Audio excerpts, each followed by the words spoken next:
Hey friends, welcome back to the YouTube channel. I'm very excited that you are here because today we're going to do something a little bit different. Today I'm going to teach you a visualization that I like to do to help heal my inner child, so to speak. And so there's a few things that you're going to need if you, like me, have a hard time conjuring up images of the past. It can help to have photos of yourself at different ages so you can just kind of help paint in the picture of who you were. So I have a bunch of pictures of myself here. And now normally I keep these photos on my bathroom mirror. So that way if anything negative comes up for me, I look at these photos of myself and say, wait, I would never say that to a little kid or a teenager or things like that. And so it helps me to have these photos there. Sorry, there's packing tape on them. So they're a bit sticky. So anyways, what you want to do is collect a bunch of photos of yourself, or if you have an easier time going to the past, you can just conjure up images of it. But a lot of the things that get in our way in the present are usually what I consider to be littler versions of ourselves showing up in response to things that are happening in the present. So if we can take time every day or before we go to bed to just show those parts of ourselves some love, then it's going to make it that much easier in the moment when situations arise for us to parent the little parts of ourselves that tend to show up when we are being triggered and things like that. And so this is a kind of a meditation or process that I just created on my own as a way to start visualizing. Maybe somebody else has created a version of this out there. So I'm just going to put it out there that maybe somebody else has done this, but I don't know if that's the case. So I'm going to teach you the way that I do it, and if there's somebody else that has done this before in a better, different way, then that's fine as well. All right, so with the photos, for me, because I am very future oriented, I have a harder time going to the past. Having photos of myself can help me basically look at and remember what I looked like in those moments. And so that's my sister and me there. I think I was probably about 6 or 5 maybe in this photo. And so just having my pictures of myself at different ages, I think I was like probably 8 here. And then when I got into my like junior high years, yeah, check out that hair. That was a gooder. Teenage years. So me playing volleyball, though you may have seen that in the past one. Then graduated when I went to university. And then when I lived in Korea and did some martial arts. So that's obviously me there. So having these photos of myself can help me picture it. And so what I want you to do right now, just kind of close your eyes.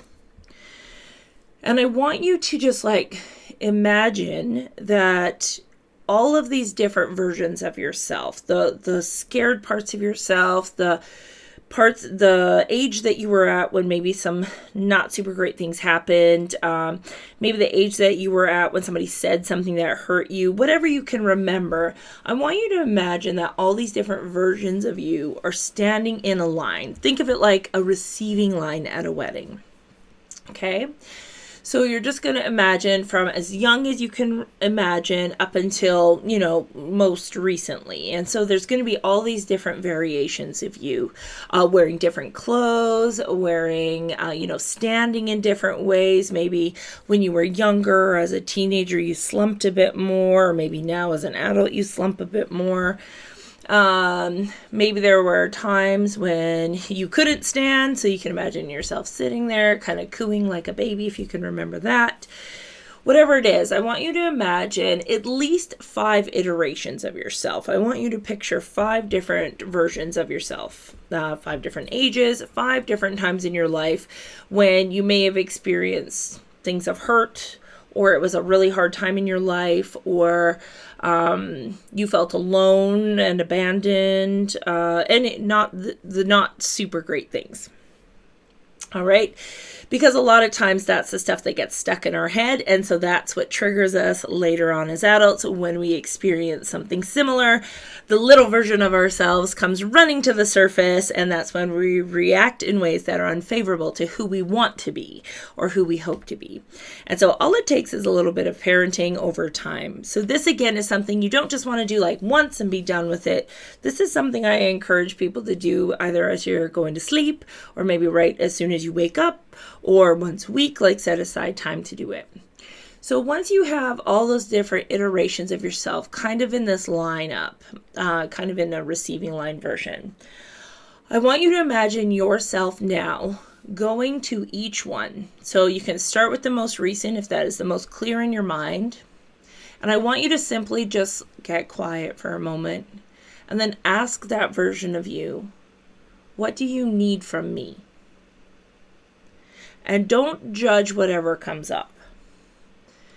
More often than not, the things that come up for people are things like, I just want to know I belong, that I'm loved, that I'm doing okay, that you love me. That's the biggest one that usually comes up, and so on. So, but just let your soul or yourself speak to you, okay? So the first question is, what do you need from me right now? And then that version of you will respond in whatever way. And then I want you to imagine yourself giving that version of yourself the biggest, most enveloping hug where you're just like, you're okay. You're loved. You're safe. You're supported. You're loved. Okay? And so then once you do that, then you move down to the next iteration of yourself. And so you picture the next iteration of yourself, whether you're going down an age or up an age, and you do the same thing. What do you need from me? Back rubs. Okay, cool. I'll make an appointment for a massage. Whatever that version of you asks for is kind of what you want to listen for, because not all of us had actual parents that were able to do all the things that we needed them to do. But now as adults, we can do those things for ourselves, even if it is just in our mind's eye. It's going to help us empower the relationship we have with those younger versions of ourselves. And you might be thinking like, oh, this is like hooey stuff. Listen, try it out. If you're like, don't like it, didn't work for me, give it a shot for a few weeks, like do it more than once, and just see if you notice something different, okay? So again, you're going to go through each iteration of yourself that you can conjure up. Imagine all these little versions of yourself just standing side by side. Maybe they're holding hands. Maybe they're looking awkwardly at the other versions, being like, oh, like that version scares me, or, oh, I remember what it was like to be that age. Whatever it is.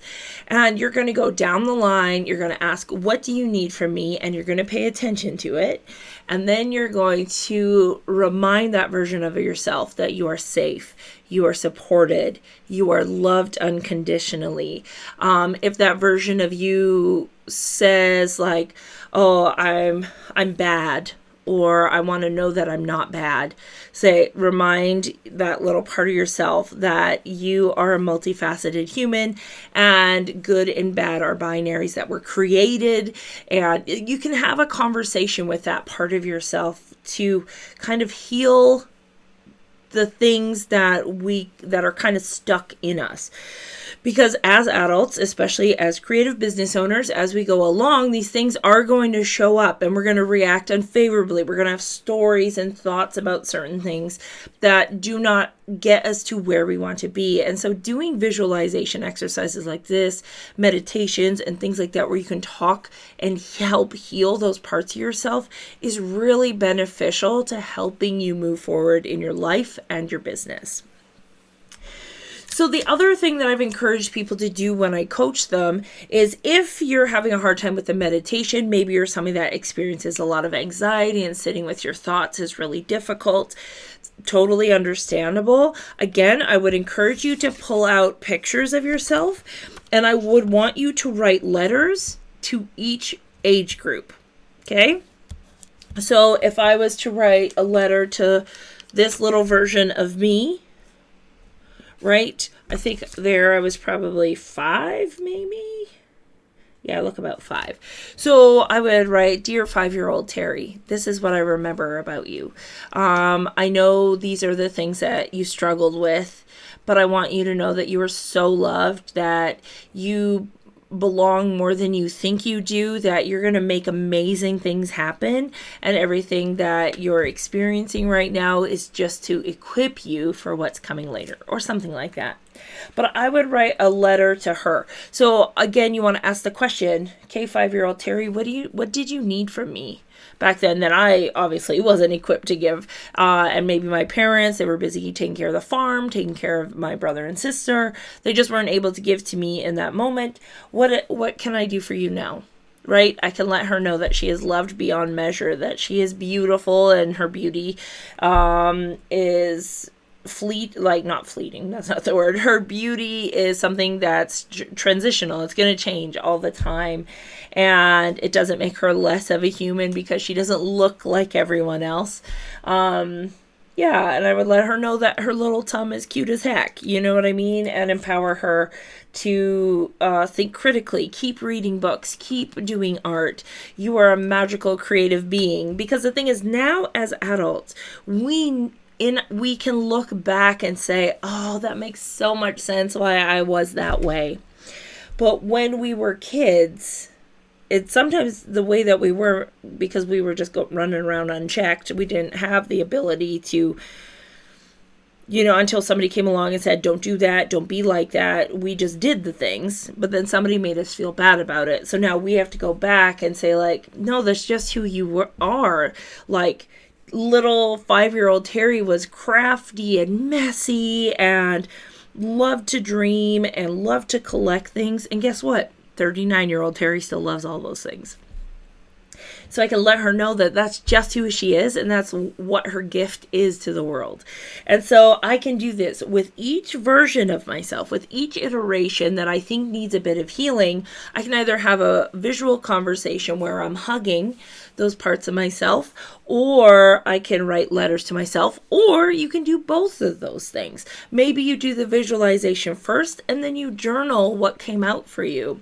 Or maybe you visualize the conversation and then that part of you says, this is what I need from you. And then you can write a letter giving that to that part of yourself.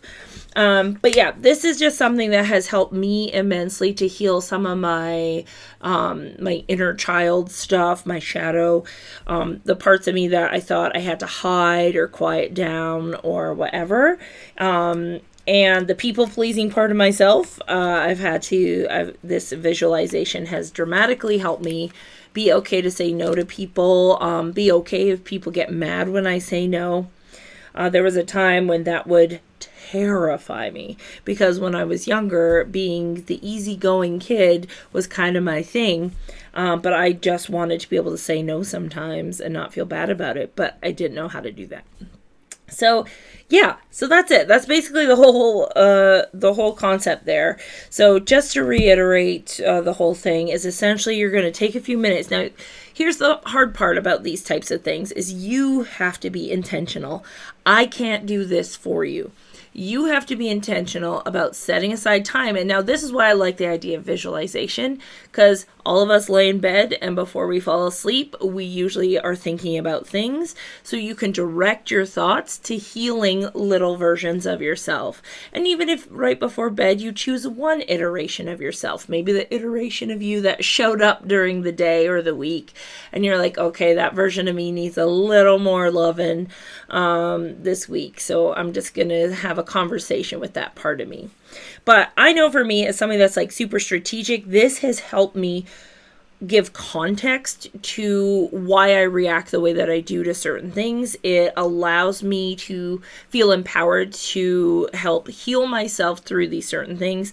And it allows me to build resilience, I think, and have tools that, while there are other things that are super important as well, like therapy, medication for some people, and whatever, this has been one of the best healing tools for me because it makes me feel empowered to know that I can it's not to blame anybody for what I didn't get. It's just that now as an adult, I can give myself the things I didn't get. So why wouldn't I use that power to help heal myself? Yeah. So that's kind of the visualization exercise on how to love all the versions of yourself. And I hope if you do it, please come back and let me know in the comment section if you try it out, how it worked for you, what happened. I've been known to cry when I've done this, especially when I'm extremely emotional or feeling insecure or things like that. It really has helped me to work through a lot of where my fear of being seen, fear of not fitting in, all of that. It has helped me to work through that in a way that has brought me to tears, and I could feel myself becoming lighter every time I have these conversations with different iterations of myself. And so hopefully this will help you as well. But yeah, that is it for today, my friends. Stay tuned for the next video. It's going to be a quick video of me just doing my oracle reading for the month about kind of what I can expect for what's coming up. And so I figured I would share that with you. So stay tuned till next week, and I'll see you in next week's video. Bye. P.S. I want to share something that I'm doing on February 22nd at 6 p.m. Central Standard Time. I'm going to be hosting a live Zoom where people can join me to work through the 4-point funnel system to get their content underway for the next few months. And so I figured I'm going to be doing my own. I might as well invite people to join me. So if you are interested in participating, there is going to be a link in the description below that you can sign up for the newsletter for when I release the details of the Zoom and all that good stuff. If you sign up for that newsletter, just know that it is only for that specific event, so you will not be added to any newsletter lists or anything like that. So it literally is just if you are interested in joining me on February 22nd at 6 p.m. The more the merrier. It's going to be fun, and we are going to bang out some content planning so we can have a more structured marketing strategy for the upcoming months. All right. So hopefully you'll be able to join me. Again, check out the description. That is where the link will be, and sign up for the newsletter so you can come hang out with me. It's going to be fun.